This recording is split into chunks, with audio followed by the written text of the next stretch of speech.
Howdy. Welcome to the show. Welcome to the Yee Yee Farm, the Yee Yee Apparel headquarters. This is a crazy time. So many things to talk about. This is going to be a good show. I've been going through, I set up an email a couple of shows ago called Granger Smith podcast at gmail.com. And I have been fielding these emails. I'm overwhelmed with how many emails are coming in. So first of all, thank you. If you've emailed me, thank you. I'm going to go through some of these randomly because there's so many. I'm not really going to be able to pick and choose, but I'm going to go through them randomly and just sit there and scroll on my phone, boom, pop an email out and talk with you as if you're sitting in the living room or sitting next to me in the shotgun seat of a truck. That's the way I want this show to be. Not planned, not scripted, very raw.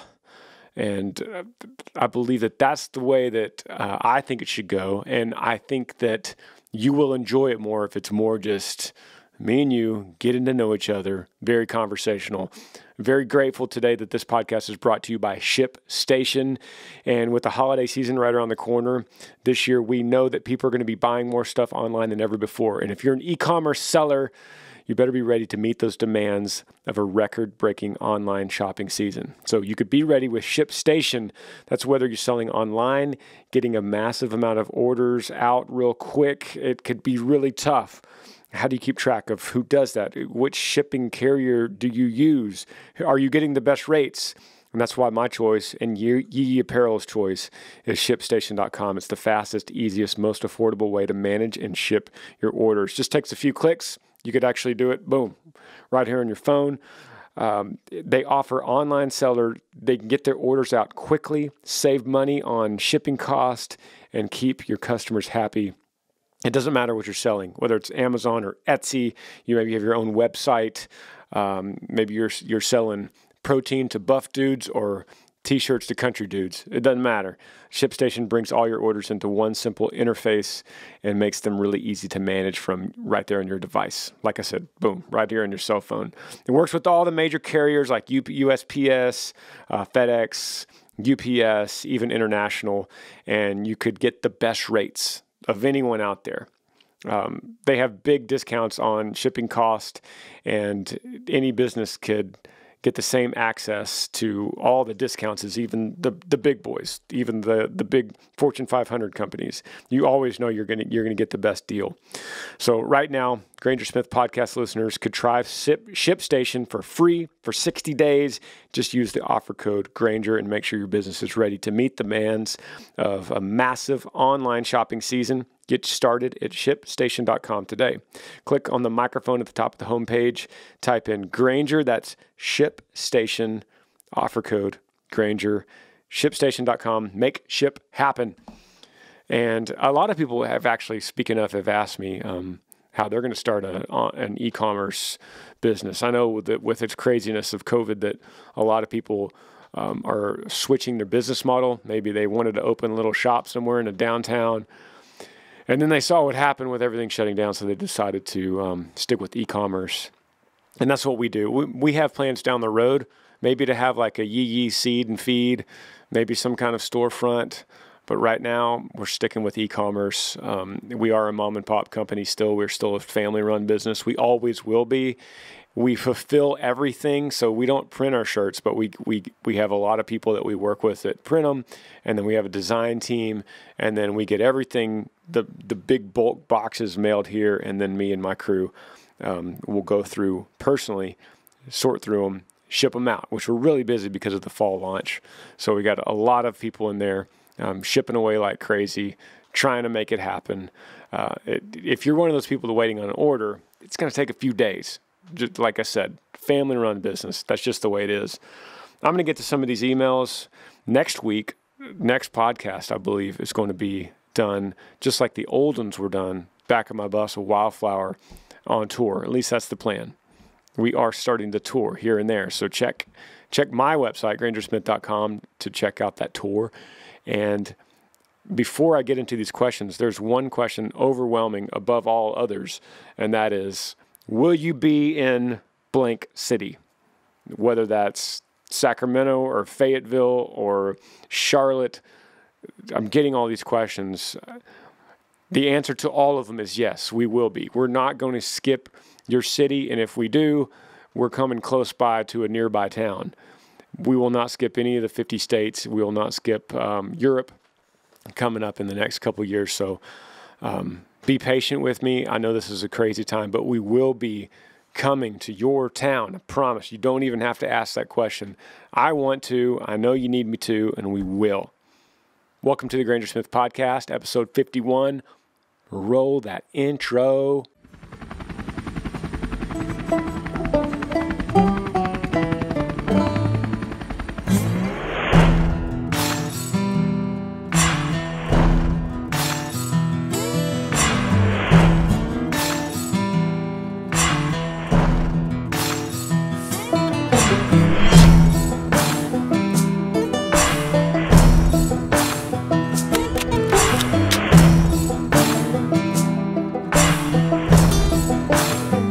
Dip cans and diesel, mud tires and smoke. Long line of 4x4s up and down an old back road. Granger cold one's high, it's a redneck invasion. Yeah, you're rocking with that Yee Nation.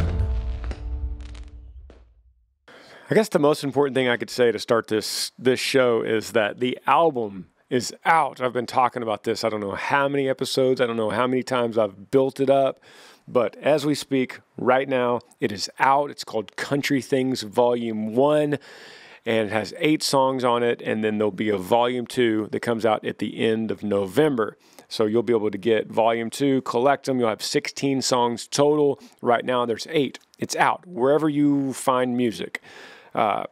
Whether that's iTunes or Spotify or Apple Music or Pandora or YouTube. There's a million ways to hear this album. I just hope you pick one of them. The only thing you can't do right now is get the physical copy, the CD, but we will when Volume 2 comes out and they're collected together into 16 songs. You'll be able to get the CD at Walmart or wherever you do that. And you'll also be able to get the vinyl album. The vinyl album doesn't have all of them because you're only allowed 20 minutes per side on an old-timey vinyl record. So I had to kind of pick and choose what would sound better on vinyl.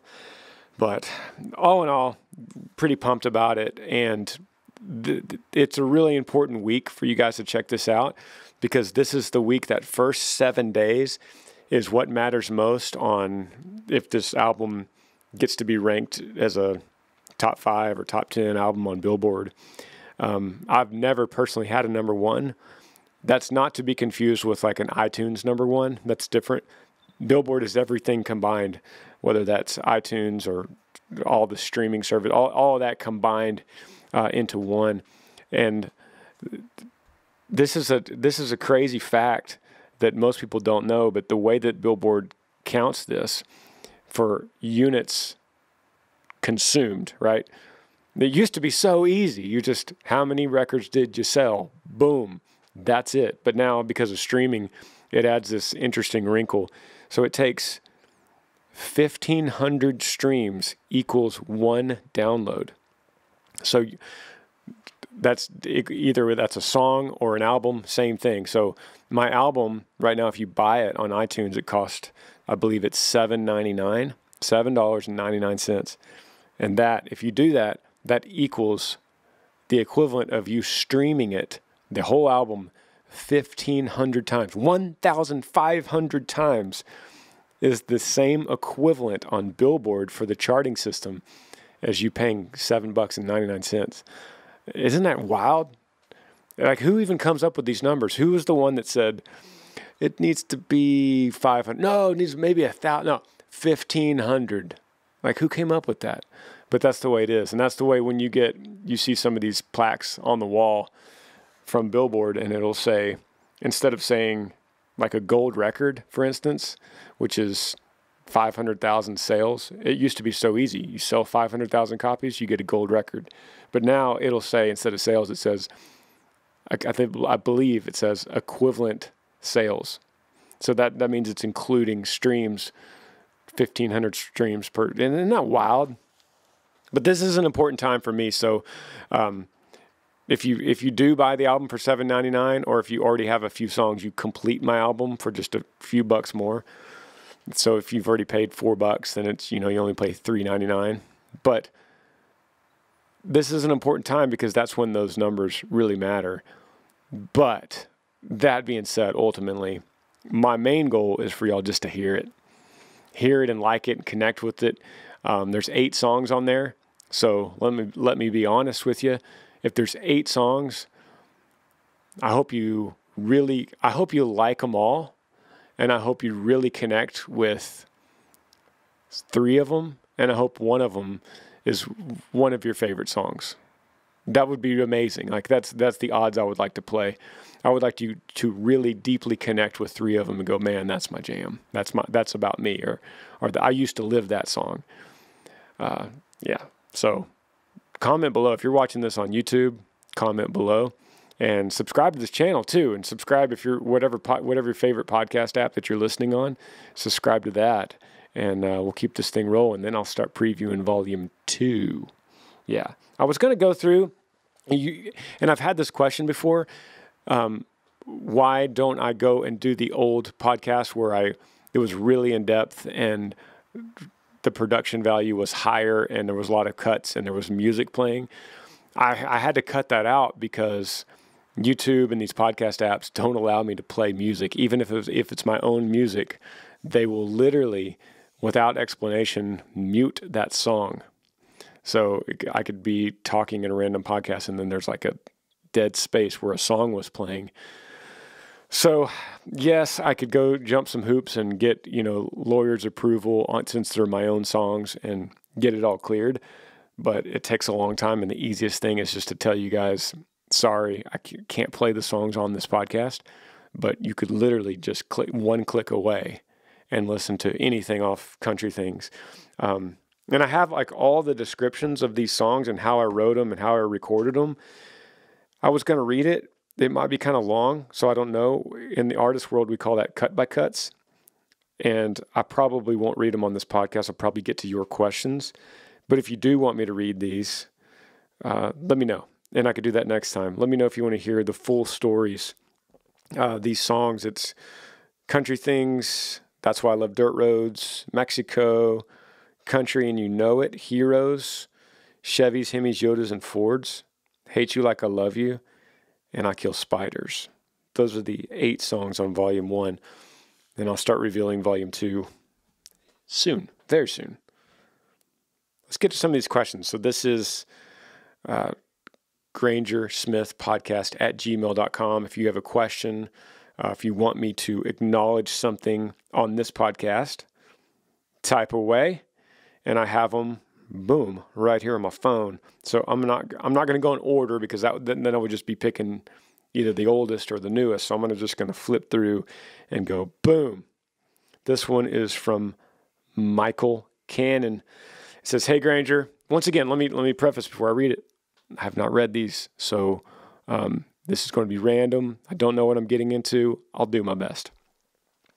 Hey Granger, it's Michael from Indiana, and he's actually from Granger, Indiana. He says, great town name. I wanted to get your opinion on what you've done in the past when you're working a job that you didn't like or that left you unfulfilled. I'm only a few years out of college, so don't get me wrong. I'm extremely thankful to be working during these crazy times, but my day-to-day typically leaves me feeling discouraged and unsatisfied where I'm at. I can't wait to have a job, parentheses, like you do, where it doesn't even feel like work, jumping out of bed and excited to take on the day. I can't wait to see one of your shows again. Yee, Michael. Where do I start? I think everything you're asking, Michael, is right. And you're right to be thinking this, especially you're only a few years out of college. And you said, don't get me wrong, I'm extremely thankful to be working during these times. But my day-to-day typically leaves me feeling discouraged and unsatisfied. So I can't wait to have a job like you do where it doesn't even feel like work. Well, my first thing, let me talk about this first, that I'd be lying to you if I said that every single day of my life, I get out of bed and I go into my job and it doesn't even feel like work. Because it does. And it doesn't matter what job you have. It doesn't matter if you have the ultimate dream job in the world. You do it long enough, and we're all human. It starts to become monotonous at times. It becomes burdensome and discouraging at times. And you can't get around that. And I can't get around that. A job alone, a career, cannot fulfill you enough to satisfy you enough to find happiness. Now, don't get me wrong, it helps. Like, I'm very grateful to be doing this instead of something else that I absolutely hate. But I don't find my life fulfillment through this job. And to answer that question better, you could just look back in history and you could see how many people, there's documentaries about how many people have lived their life working one job. Say it's a factory job. They're doing one thing, very monotonous, getting the same paycheck, and they're happy, way happier than someone else that's doing something that sounds much more exotic. Because the happiness comes from a different place. That joy comes from a different place. So there are definitely days when I don't want to go to work because I have a ton of radio calls coming up or a bunch of interviews and I know it's going to wear me out, or maybe I have to go shoot a bunch of Earl Dibble stuff and it's either really cold or really hot outside or it's raining and I got to get it done. There's times when we're about to hit the road and go on a long tour and I know that my little girl's got a birthday coming up that I'm going to have to miss. There's all kinds of housework and yard work I need to take care of. I'm going to miss it over these next 10 days. And I know that when I look at those 10 days, I see that we come home for one day and then we're back out for another 12 days and I'm just like, oh, I hate this. I hate this feeling. And to balance that, I have to go back to my old thing. I always say, I have to raise up my gratefulness and lower my expectations a little bit. Now, keep my expectations as high as I can, but if I do that, I got to keep my gratefulness a little bit higher. So you're right, Michael, in saying that, don't get me wrong, I'm extremely thankful to be working during these times. So, dude, you got a paycheck? That's awesome. All of that being said, that was like my preface. All of that being said, you're a few years out of college, and it's not too late to change. In fact, I don't think it's ever too late to change and find something you're passionate about. Maybe you got to do a trade school thing to get something you're more passionate about. Maybe you got to go, and intern and work double. So you're going to work your job. And then after you get off work, you got to go and work for free to build up a skill or a trade or find something you're passionate about. It might take money to start up a company. Maybe you want to get it. You need to invest in some kind of equipment to start a new company, and it's going to take a few years to build up, slowly saving that money for that investment. So none of these answers are easy. Nothing's like, oh, boom, I'm going to quit. I'm going to start my dream job. It all takes a lot of sacrifice. This music business took endless sacrifice for me, and I don't ever want to come across as a guy that's had instant success or that feels like he's on top of the music business because my first album came out in 1999, so that's 21 years ago. And most of those 21 years were a struggle, and it felt like life was slapping me in the face. It felt like I wasn't going anywhere, and nothing was going to happen. But I kept trying, kept pushing forward, kept believing, kept working other jobs to help fund it. Ultimately, Michael, I think the thing to take away from this email is you cannot rely on your job to provide you happiness. You get that from other places. You get it from your family, either your mom and dad or your siblings or your wife if you have one, girlfriend, kids if you have them, Could even just be a dog, but you get that kind of happiness from that responsibility you have taking care of something else. And you find that gratefulness and keep cultivating that gratefulness. And in the meantime, keep your eyes open. Keep your eyes wide open. Next random question goes to Mary. Mary's from Iowa State University, the Agricultural Engineering Department. And she says, "Hey, Granger, my name is Mary. I'm from Lowell, Michigan, but I'm out here in Ames, Iowa for school. We have a great livestock show arena for a concert, just saying. I'm down." She said, "I've been wanting to ask a question about the music industry, and with your new album coming out, it fits perfectly. So how is the song/album rated or ranked? Is it YouTube streams, Spotify followers, iTunes sales? And when an album has gone platinum, how does that work and what makes that happen? Another question is, what helps an artist the most, like i.e. making money and gaining popularity with iTunes sales, CD sales, watching your music videos on YouTube, or streaming music? Thank you so much for reading my email. I've been a huge fan of your music and all your YouTube channels and podcasts. Also slowly growing my Yee apparel collection as well." Thank you, Mary. Thank you for those kind words. It's ironic that I almost answered all of that at the beginning of this podcast with how an album is ranked and how it's charted, and talking about how one purchase of a song equals 1,500 streams. Now, that doesn't totally answer your question, because you're asking what helps an artist the most to make money and gain popularity. And you said, is it iTunes sales, CD sales, watching your music videos on YouTube? And the truth is, it's all of it combined. So if I'm not really selling any on iTunes, but I'm getting hundreds of millions of views on YouTube, that makes up for it. If I'm not getting any views on YouTube, but I'm selling a whole lot on iTunes, that makes up for it. The ultimate thing for an artist today, right now, that probably a lot of people don't know, is touring. Touring is really the bread and butter of our lifestyle. Right now, I'm making zero on touring, and pretty much every other artist is making zero on touring. We are going out a little bit, I was just in here talking with my tour manager, Chris, and my lead driver, Bull, and we're going out on a Northeast run, and we're going to lose a little bit of money. We're going to go into the hole a little bit, just because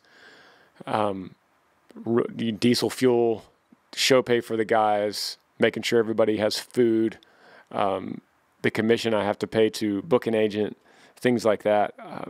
It adds up so fast, and the guarantees of us getting money on tour right now during this crazy time is not much. So I am going to lose a little bit of money. That being said, on a normal year, a normal time, when we put out music, it really is an advertisement for shows, and ticket sales is where any artist really makes his income and is able to pay all his guys and to continue moving forward. So we hope we sell a lot on iTunes. We hope we stream a lot. But as you could imagine, those sales have plummeted over the last 15 years, and streams pay fractions of pennies. And so do YouTube views, really. It's not much. It's not enough. I can't make enough on a YouTube video or a stream to put diesel fuel in my bus. Like, to go on this next run, for example, to the Northeast, it's going to cost us $3,600 of just fuel. That's just fuel. That's not including hotels for a driver to sleep in, or meals, or per diems, or show pay, rental gear. Doesn't count for any of that. And God forbid something breaks down and we have to fix it. I hope that answers your question, but touring is the bread and butter of the music industry now, today. So the best thing you could do is look on your calendar, look on the tour dates, see when your favorite artist is coming to town, and support them in that way. If you can't do it, if you can't get out, then I would say the next highest ranked thing is probably actually buying the song on iTunes. And it doesn't necessarily go right into the artist's pocket, because there's a lot of other hungry buzzards that get that money. But it really helps with the popularity of the artist, which then puts him in a bigger spotlight for more opportunities down the road. Thank you, Mary. This question is going to go from Zach. Zach says, "Hey Granger, excuse me, I've been wanting to ask this for a while now.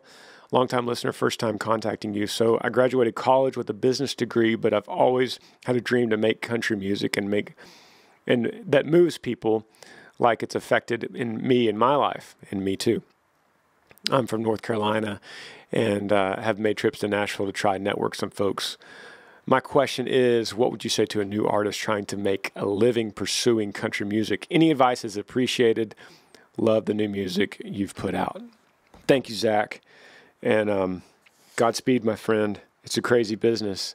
It's especially a crazy time. So my first piece of advice, something I've given a lot of advice on this podcast. I haven't said this. Chill out for COVID. Chill out right now to this because like I said, I'm losing money right now. A new artist doesn't want to get into this mess right now. It's not something you want to do. But in the meantime, you could definitely be honing your skills, continue writing songs, continue practicing on that guitar and singing. I always say learn a recording software like Pro Tools. I'm running right now recording this podcast. Learn Pro Tools and get a little microphone, record yourself singing, record yourself playing guitar, go back and listen to it, put it on an MP3, put it on your phone, stream it in your truck, listen to it over and over and over and over and over again. And then after you do that, listen to it over and over and over and over again. And learn those little nuances that make you wince. You know, it's like, ooh, I don't like when my voice does that. Or, man, my guitar doesn't sound good on that part. Or those lyrics are dumb right there. That doesn't make any sense. There's all kinds of things that you could pick out.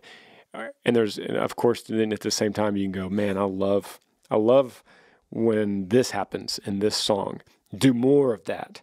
So Zach, right now during this time, really focus on yourself in that aspect. And then when things open back up, I've always been the guy that is not advocating for trips to Nashville to network with people because in my opinion, and there's a lot of opinions, but it doesn't really matter. You can go network all you want in Nashville and you can meet powerful people and you could sit at a bar next to somebody that's powerful, but that powerful person can't do anything for you if you don't have a product, something ready to go, if you haven't honed your skills, if you don't have a hit song in the box. And even if that person could help you find songs, they're not going to help you find songs unless you already have something to play that makes you worthy of them finding other songs. Even if you do have those songs, it's hard for someone to commit anything to you if you don't have any tour dates, if you don't even have a place for them to come watch you play. So the bottom line, Zach, is no one is going to move your career but you. It doesn't matter how powerful, how popular, how amazing they are in the music business. You are more important, the most important thing in your career at moving yourself forward. And I cannot give a better piece of advice than that. Where do you start?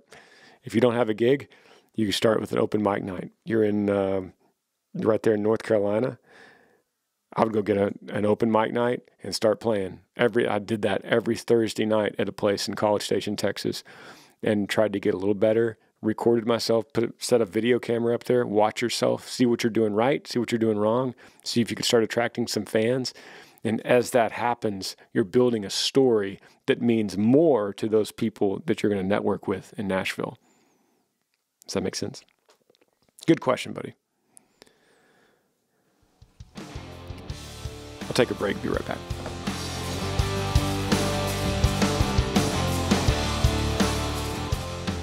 This question comes from Beth, and she doesn't want to say where she's from, but Beth says, thanks for opening this up for us to ask you questions. I have so many for you, but I'll try to narrow it down.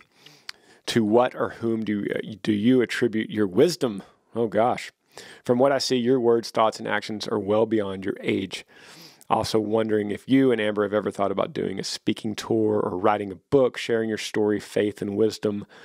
And on that same track, would you ever consider writing and recording any Christian music? And I ask these questions knowing you are so busy, and I'm saying down the road. I have no idea how you could accomplish all of these things every day.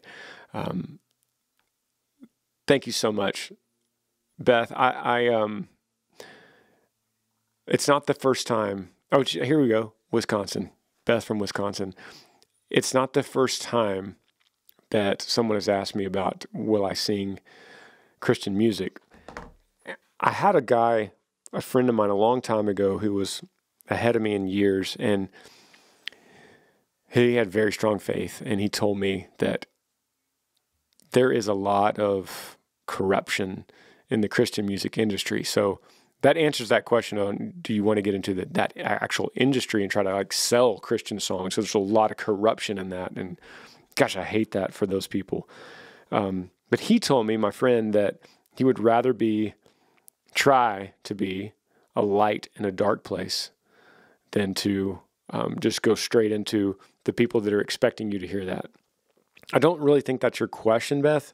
You're asking more me on my platform right now, will I ever sing Christian music and record Christian music? I think I would say yes. I would say I can. Probably more so now in my life. I'm more set up because writing songs for me has always been a way to express my feelings. And so now more than ever, I think that would be a good way to express my feelings. The truth to all this is that I don't know if I feel worthy of representing a Christian song right now. And, I'm a country singer. I love country music, and I have lived the life of a country singer. I don't know if I'm worthy yet of representing Christian music. I don't even know if that makes any sense, but that's just coming from my heart, the first thing I think of. But all that being said, there's no reason why I wouldn't just in my own time, as I'm writing songs, write something that expresses my religious beliefs in Christianity.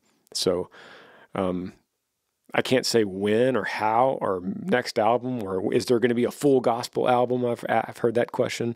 I don't know. But the true answer is, it's not no. The answer is not no. I just don't know if it's in my heart to have that much confidence in my spirituality to express it in music. But I do like the idea of trying my best, and I fail constantly, guys. I fail. I'm a failed human, and I think most of us could admit that. And my prayer always is to try to be a servant of God, to try to get better, to try to be reborn every day. Every morning, my prayer is that I want to be reborn, and I want to start new today in my faith and being a servant to God. And then throughout the day, I start failing, and then I have to start over again the next day. And I'm okay. I'm okay with starting over, but I just hope that I have a little bit less failures each day, if that makes sense. Your first part of your question, Beth, to whom do you attribute your wisdom? Oh gosh, my parents. I have to start there.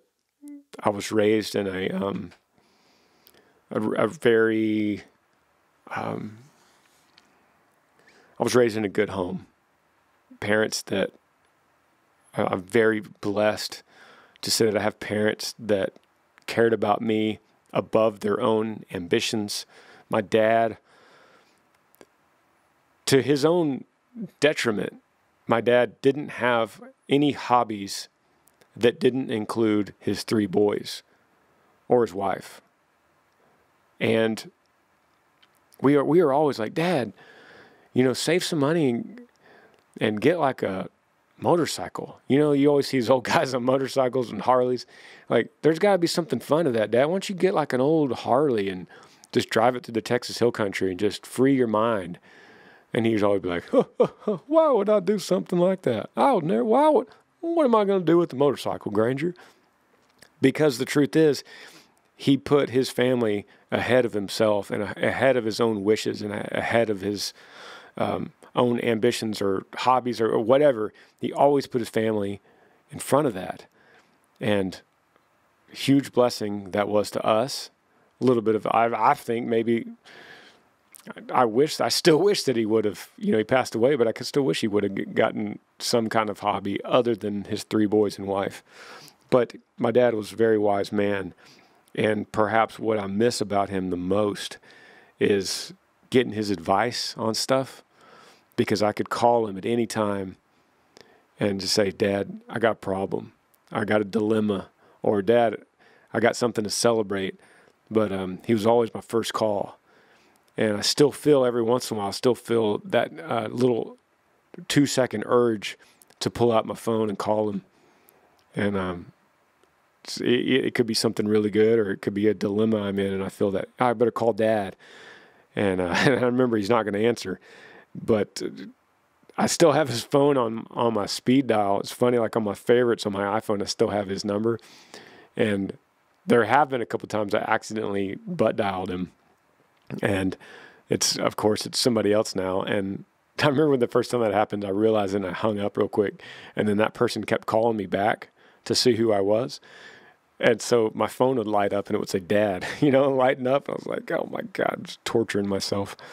But I would attribute any wisdom you hear from me, that comes from him, from long talks I had with him, endless discussions. And I would like to think that now that after he's gone, I would like to think that I got enough questions with him that even though I want to ask him, I know what his answer would be.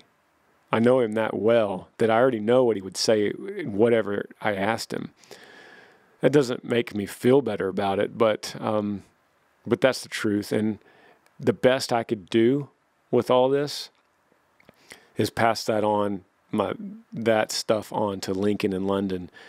And I like to have these deeper conversations through life. Like, for instance, last night, Lincoln and I we've been watching Rocky. We've watched Rocky 1, Rocky 2, and then started watching Rocky 3 last night, consecutive nights. I love Rocky, by the way. Gosh. But Lincoln looked at me and he said, Daddy, I don't ever want to be a boxer. I said, why? He said, because you get hurt too much. And then there's that moment, like that dad moment that comes over me. And I think about my dad, and I think about this moment. He's looking at me, and he needs something, because that's the obvious. It's an obvious statement. I don't want to be a boxer because I don't want to get hurt. And so I've just like, Lincoln, sometimes in life, there's things that are more important than getting hurt.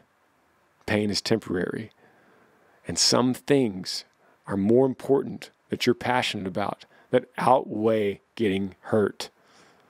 And he's like, yeah.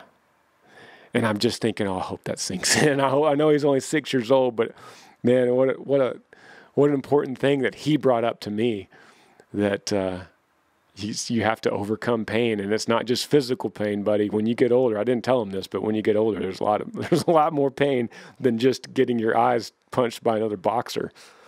And you got to move on because other things are more important. Good question, Beth. Thank you. Let me do the magic scroll here. Here we go. Sean Lynch. What's up, buddy? Thank you for the email. It says, hey, y'all. I'm a big fan of all that you stand for. My name is Sean Lynch. I'm from Detroit, Michigan, now living in Alma, Kansas. I'm a disabled veteran. Thank you for your service, Sean. Book is The Good Soldiers by David Finkel. And a few more plus a movie. Thank you for your service. It's all my deployment. I was also recently baptized at the church that Duck Commander goes to, and I've been raising both of my kids Christian values. My wife has been Christian, but a foster parent raped her. And gosh, so she has PTSD from that and sees all the pastors and churches as horrible people. We don't go to church because my views that all churches here in Kansas hold that the communion is only for members. And I see that it is God's table and anyone wants to partake in. Sorry for my reading. I'm kind of paraphrasing. Regardless, my wife and I are not on the same page about faith. She is helping raise the kids Christian, but we've been through a lot. She hates my family and I love hers. We're 1,000 miles away from our families. She has no parents. They passed away when she was young. I don't know how to bring her closer to God to strengthen our relationship. I fear she's stealing and looking for an escape from our marriage. She's getting mean and forceful, and this is my second marriage, and I want to save it. But she disrespects me and my parents and her stepson, my son and her stepson. I desperately need to save my family as I know Jesus is coming back, and I need all of us to be ready every day. How can I find an avenue to help bring my wife closer to God? I hope you get this. Thanks for a little bit of your time. God bless. Sean Lynch.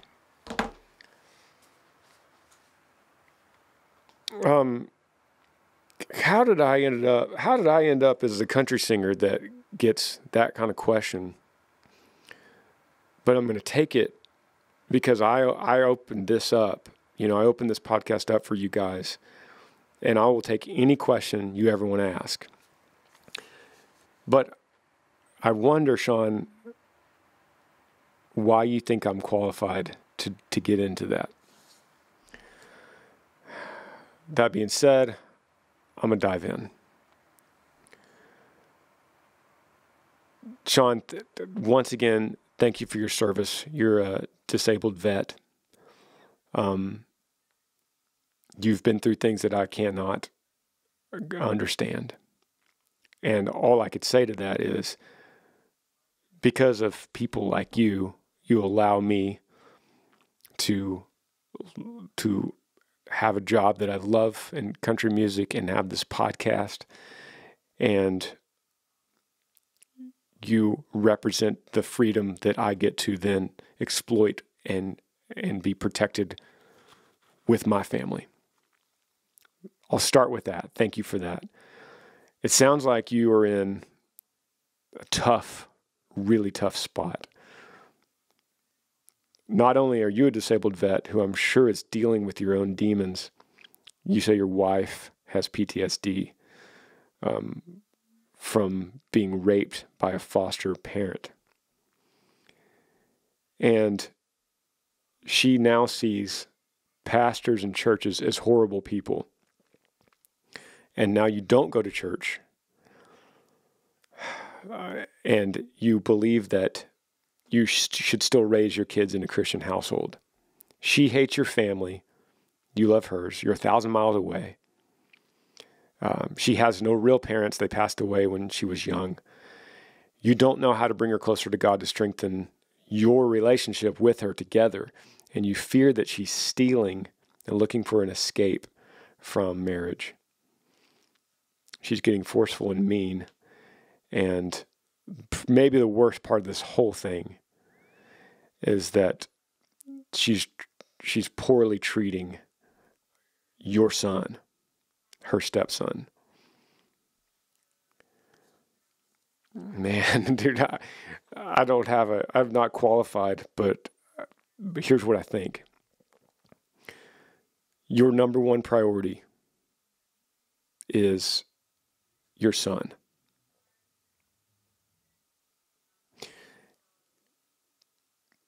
You will protect him and his upbringing at all cost. And I say that because it's not her biological son. If this was if this was both of y'all's child, that was a different story. But this is your son from a different marriage. And if you feel like this is detrimental to his upbringing to be around a woman with PTSD from a former rape that hates churches and hates pastors and is possibly stealing and hates your family and is disrespecting your son, I believe, and it's hard for me to say this kind of stuff because I know that because of this podcast and because I'm a singer, I have this little platform and I don't want it to be taken like I am the ultimate authority. But I think it's time to, without having you got to have a serious conversation with her. We'll start with that. And there is an ultimatum that's got to be involved. And it goes something like this. Babe, I love you. That's why I married you. I see the good in you. I believe in marriage. I believe from my faith that a couple is united under God, that a marriage is sacred. And I love you. I would want nothing more than this to work out forever, me and you. That's why I'm with you. That's why I've chosen you. And that's why I trust you. But I have a limit, and that starts with my son, who is my flesh and blood, and I'm here on this earth to make sure that he is brought up right, that he is brought up with the values that I believe in with all my heart, in a loving home, where he's getting the right influence from the adults that immediately influence him. And I'm worried, babe, that this is going in the wrong direction and could possibly mess him up. And because of that, I need to know from you, right here, right now, if I could trust you, if the love is mutual between us, if we could work on finding a church that we could both be involved in, if I could help you in any way get over the demons of your past. I will drive you all the way across the country to find some kind of treatment, to find someone that could help talk about this with you.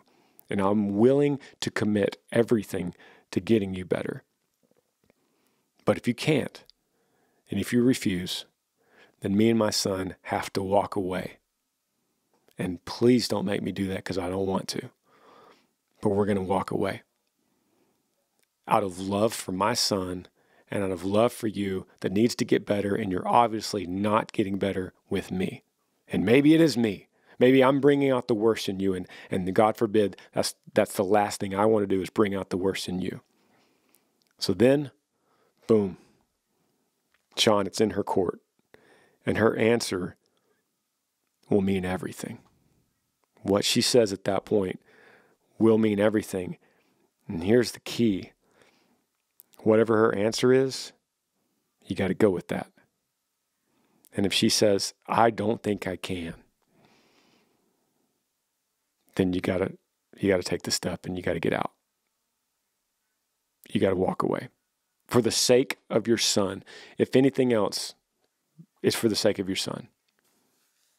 And if that wasn't involved, if you didn't even mention that in the last paragraph of your question, I probably would have said a different answer. And I hate that I'm even advocating divorce here, but there is a limit. And before you take anything I say, before you listen to any of this, you stop this podcast right now, and I would hit my knees and say, God, here it is. Dear God, I'm not. I don't know. I didn't want to be here. I didn't want to end up here. I didn't plan on this, but here I am. I'm in this moment right now. Flesh and blood. I'm breathing in this moment, I need to know what to do. What's the next step? And before you talk to her, you say that. And then you ask God in that prayer, God, I'm gonna open up to her. I'm gonna pour everything out to her. And whatever she says back, I pray that you direct her words so that I could hear them in the way that you need me to hear them. That way you know. And if she starts crying and says, yes, I need help, I love you, I'll do anything, I love your son, then you go, okay, the next step is, let's get on the internet and find somebody that could help you. And I'll be willing to do anything. But if she says, nope, I don't want to, this is how I feel, I'm always going to be messed up, then you got to believe that's God helping you with that answer. And you got to walk out. Sean, I appreciate you trusting me with this. And for the 1000th time, I want to say that I don't feel qualified to answer something like that. But I would love, just as a buddy, me and you, Sean, in the same room, we're in the same truck, we're driving on the same back road together. This is what I would tell you if you were my buddy. And because you've opened up so much, I feel like we are friends. And this is what I would tell my best friend. That's all it is. Take it with a grain of salt. I don't really want to go into another question after that. I want to kind of let that sink in. But I have so many more, and I'm going to get to these. If you didn't hear yours, I probably still have it in my queue here on this email. But that email is grangersmithpodcast@gmail.com. Man, I appreciate you guys so much. Thank you for being a part of this and for being so engaged. I'm just grateful for this platform that we even get an opportunity to sit here and talk so many states away, so many miles away, and talk like we're in the same room, just hanging out as friends. I hope to see you guys really soon whenever this craziness is finally over and we're touring everywhere. We're going to be in every city. And right now, I'm going to ask my most heartfelt call to action that if you haven't taken a look at Country Things, our new album, please go check that out. It's $7.99 on iTunes. That will equal 1,500 streams. I mean, if you don't have $7.99, you could watch it on YouTube and it's free. We're going to put all these songs up on YouTube. So I understand if you don't have $7.99 to spend on a record. I totally get it. Budgets are super tight these days. I just hope you listen to it at some point. There's a lot of free ways to listen to it too. So love you guys. We'll see you next Monday. Thanks for listening to the Granger Smith Podcast. Yee yee.